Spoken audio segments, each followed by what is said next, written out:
can you trust a word that Sir Keir Starmer says? It turns out the Chagos Islands surrender deal is going to cost 10 times more than Labour told us.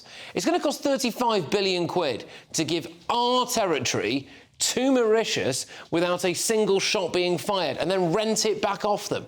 Labour said that they thought it would cost about £3.4 billion. So let's just have a little look at what the scale of this cost, right? So here you go. Number one, it's going to cost more than half the school's budget, right? Number two, it's the same price as 10 Queen Elizabeth-class aircraft carriers. Number three, it's the entire policing budget. Number four, it's 70 new hospitals. Number five, it's a 5% income tax cut. So we're just giving that over to Mauritius. Well, I mean, it's 14 billion quid more than what Rachel Reeves said her black hole was. And hang on a minute. Didn't Sir Keir Starmer maybe mislead Parliament here? The figures being bandied around are absolutely wild of the mark. The deal is well over a century.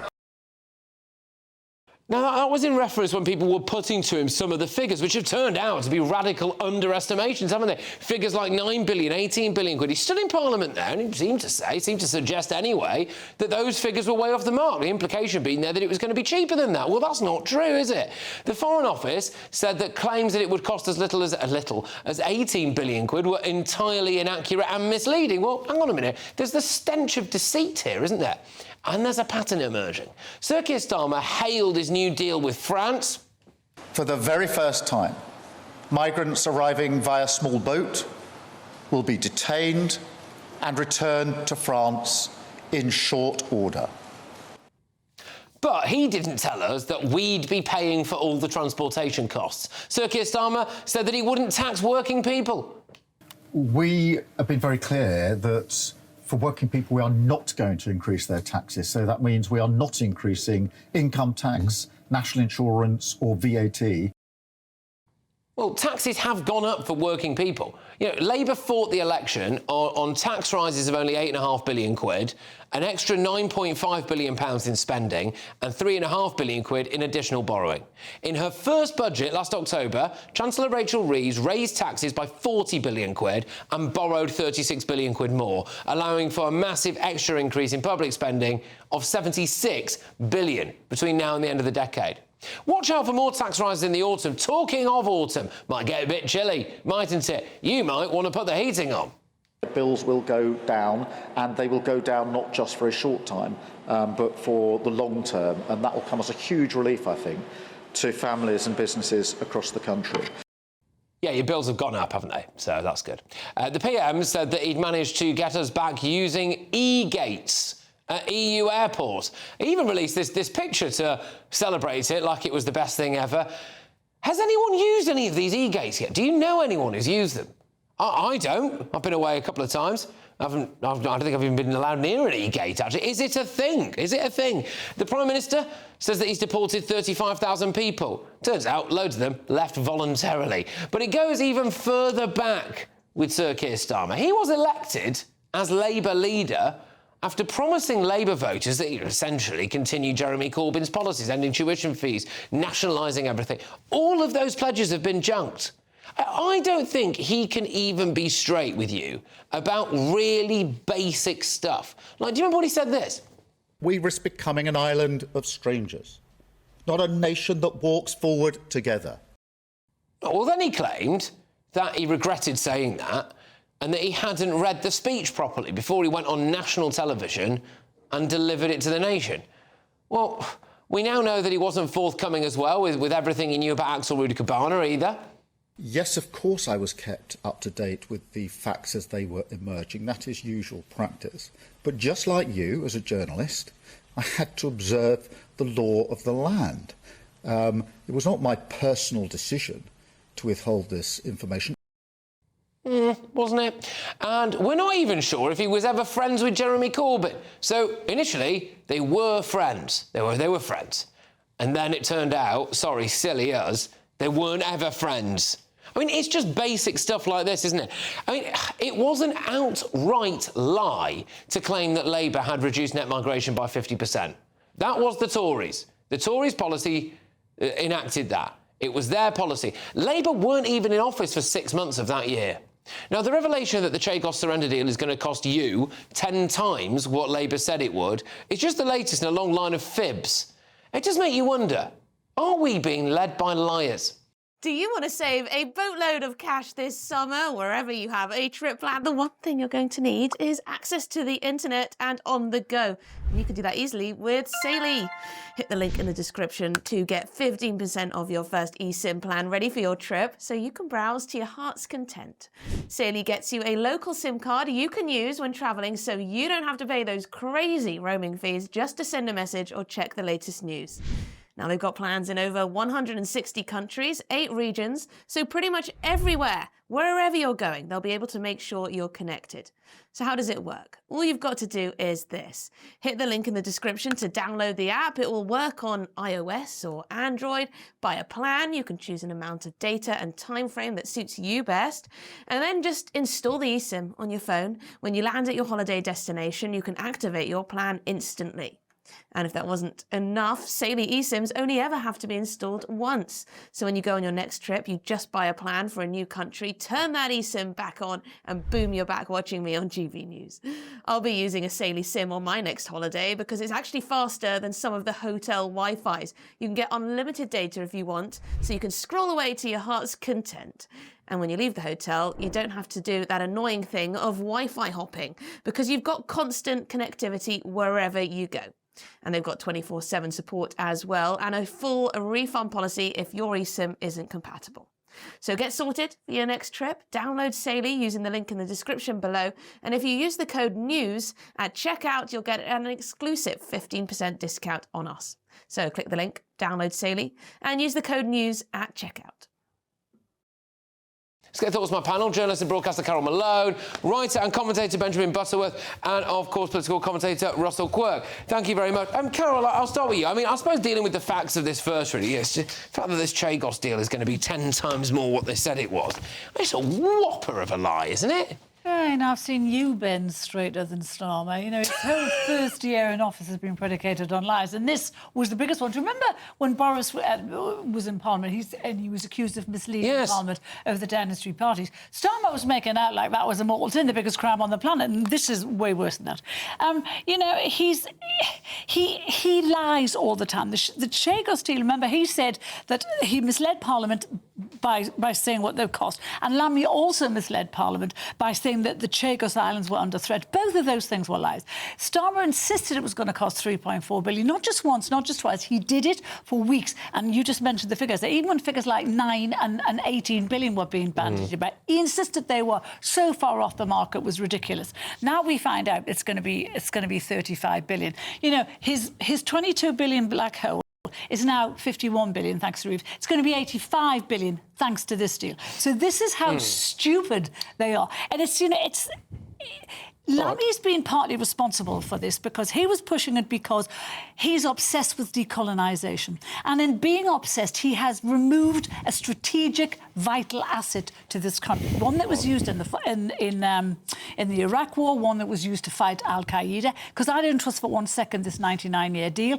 I think it might have also been used, I think the Americans might have used it in that bombing raid on Iran as well. Yep. So there you go. Russell, I'll bring you in on this. OK, so we've got the numbers on this, which are annoying. I think could account for something like 70 hospitals, the entire policing budget, all of that stuff. So that's annoying. But is there a wider fundamental point here, which is that there is the perception of deception about everything that comes out of Downing Street at the moment? I don't think it's a perception, it's a reality. I mean, you listed very accurately lots and lots of things that Keir Starmer and the front bench have said that they were going to do and they haven't done. I mean, look, he is the ultimate Walter Mitty of politics, isn't he?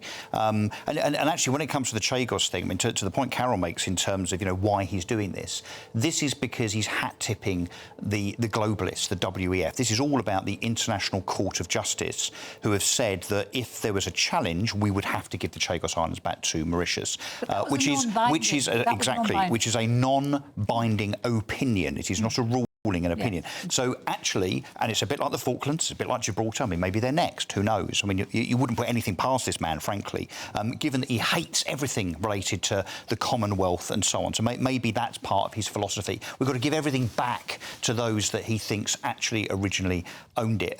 But the point is, it is deception, it is lies. And yes, again, to the point that when it was the Conservatives talking about pieces of cake that may or may not have been eaten, people were calling for the head of the Prime Minister and got it. And now we've got a Prime Minister lying over £35 billion worth of taxpayers' money, plus the black hole, plus asylum costs, plus. Surely he should not only apologise to Parliament, but actually should be impeached, or the equivalent of it being impeached. OK, well, so on that, is he a liar, Benjamin? No. OK. He just makes a lot of mistakes. That. Well, no, go on, that's what we need to... Well, first of all, whatever the cost of the Chagos deal is, it's over 99 years. It's not as though it's suddenly absorbed in one. And so it's not half of the education budget or the whole of the policing budget, as the monologue suggested. I think that's a bit misleading. The fact is that actually, Keir Starmer is trying to restore stability and dignity to this country. And we have suffered on the world How does the Chagos Islands figure into that philosophy? Brexit meant that our position in relation to the Chagos Islands was weaker. African countries... Hang on, that's a bit of a stretch, Benjamin. This is tough. That's a bit of a stretch. I'm sorry. They're not off the coast of France, mate. The Chagosians never wanted this deal. The Mauritians... Well, they haven't even been asked. They haven't been asked, but they didn't want it because the Mauritians have treated them incredibly badly. So what are you talking about? Because many African countries had started to argue against our position in Chagos, and it was weakening us on the world stage. Tough. What do you mean on the world stage? In respect of what? Principled positions on issues like Ukraine and occupation. We're not only giving away a piece of our territory, we're paying somebody else £35 billion for the privilege. Why didn't he just say to us, instead of doing... what the Labour government are trying to do, really, is use quite a clever accountancy trick, which I will now probably struggle to articulate. It's about inflation. Right. Yeah. So go on. You just explain how they've managed to do the mental gymnastics on this. So this was challenged by the opposition. The numbers were not disclosed. So the government normally disclosed the workings out, a bit like in an exam in maths. You have to show your workings out to make sure that you've done things correctly. So the government refused to show the workings out to the opposition because they have invoked this creative accounting, which is to say that they take off the forecasted inflation over those 99 years to get to a net £3.5 billion. It's sleight of hand. It's deception. It is... You don't do your own finances like that, do you? No, but no, you and don't. They haven't done it on any other deal. I don't work out my wages in 10 years' time and take off inflation, or the cost of my car payment and take off inflation. Yeah. It is deceitful. But I think, the Treasury, I think in the story at the front of the Telegraph says that this is a standard way to measure things when you have an upfront cost. And so it's not as though this is the only place they've used it. Why won't they disclose the workings? That's the point. Do you know what? I don't think you can put a price on national security. And ensuring... Explain how it's a matter of national security. In the long term, that's why... How is it a matter of national security? Lessons on national security. We did not have to give them... Did you hear what I said? There is no binding law or resolution that says we have to give them back to Mauritius. Both Joe Biden and Donald Trump backed this. Well, Joe Biden they know that this is in our interest, and that this is a pivotal area of national security. Do you know the other thing that we've got to do? In the wording of this deal, hang on one second, this is very important. In the wording of this deal, because of the deal we've now done, we now have to disclose to Mauritius, who are in bed with China, every military move we make. China's going to benefit from this, not us. Well, look, clearly, Labour would say, and they do say, they're not lied about this. They're not lied about it. As Benjamin was saying, this is maybe an accountancy trick that we use in other aspects of things as well. But Carol, the fact is, Keir Starmer must have known this was going to come out. Of course. He wasn't up front with people. He wasn't, he talks about, reintroducing dignity and respect into politics, didn't he? And here we are. What amazes me is that this government has no idea about strategy. They're incompetent. They have no idea about strategy. And they keep on lying to us, thinking we're not going to find out. And every single big decision they make, we find out they've lied about it. Starmer lied about this. He actually insisted time and time again it was only 3.4 billion. And now we found... So this is why he has no credit with the British people anymore, because they don't... It's the epitome of socialism, isn't it? What Thatcher said was the problem with socialism is that eventually you run out of other people's money. I wonder if it was Diane Abbott that did the maths on this. Possibly, yeah. You can have your... Because why we're paying it back over 11 years. You can have your condescending quips Russell. But the fact is that even when Liz Truss had her brief summer internship as Prime Minister, even she sat down to try and do this Now, deal. hang on. So, And we all know that the economy is in a far worse place now than it was in September when David 2022. Cameron was in power, when he was Foreign Secretary, he looked at it, he said, this should not happen. There was nothing progressing this deal. It would never have happened under I and think every Tory Prime Minister afterwards looked at doing this deal. And they didn't do it. I think, yeah. And It's they did acquiescing do to it. globalists. It was a Tory Foreign Secretary that arranged the deal that eventually got signed. And they didn't do it. With ourselves on. I think there is that. So the headline news of the day, obviously, is that now the Chagos deal is costing, roughly speaking, 10 times more than they told you it was. That's bad enough because that is your money. But there is that wider point there, I think, which is that are we really now in a situation where we all accept that there's spin in politics, don't we? We all accept that there is some form of spin. That's the way it is, and you do a bit of PR job on try and hide the negatives from people. But I mean, this is an absolute whopper, isn't it? And it's the latest in a long line of absolute whoppers. And now I fear that we're in a situation where whenever our Prime Minister speaks, you just assume he's lying. And that's a real concern. Obviously, Keir Starmer would presumably deny he's ever lied. So good for you.